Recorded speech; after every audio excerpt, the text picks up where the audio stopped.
Everyone, তো আজকে ছিল ভূত চতুর্দশী। তো আমাদের আজকে 14 শাক আর 14 বাতি খেতে হয়। তো এখানে 14 শাক রান্না হচ্ছিল, আর এদিকে সন্ধেবেলা তারপরে হচ্ছে 14 বাতি দেওয়ার এখানে প্রস্তুতি চলছিল। ছোটো মা এখানে আলপনা দিয়ে নিচ্ছিল, যেহেতু 14 পুরুষকে দিতে হবে।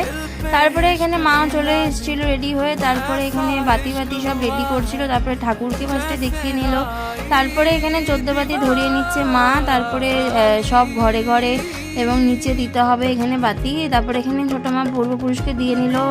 তারপরে ভোলে বাবাকে দিয়ে নিয়েছিল। তারপরে মা এখানে আবার তুলসী তলায় দিয়ে পঞ্চপ্রদীপ দেখিয়েছিল। তারপরে আস্তে আস্তে নিচে নামছিলাম আমরা, কারণ সব ঘরে ঘরে দিতে হবে এবং নিচেও দিতে হবে ঘরে।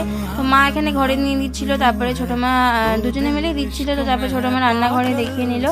তারপরে মা এখানে চারিদিকে ধুনো দেখাচ্ছিল। তারপরে নিচে চলে গেছিলাম। তো নিচে গিয়ে মা এখানে প্রদীপ ধরিয়ে দিল। তারপরে চারিদিকে প্রচুর লাইটিং। তো ভালো লাগে বেশ। দেখা হচ্ছে নেক্সট ভিডিওতে। বাই।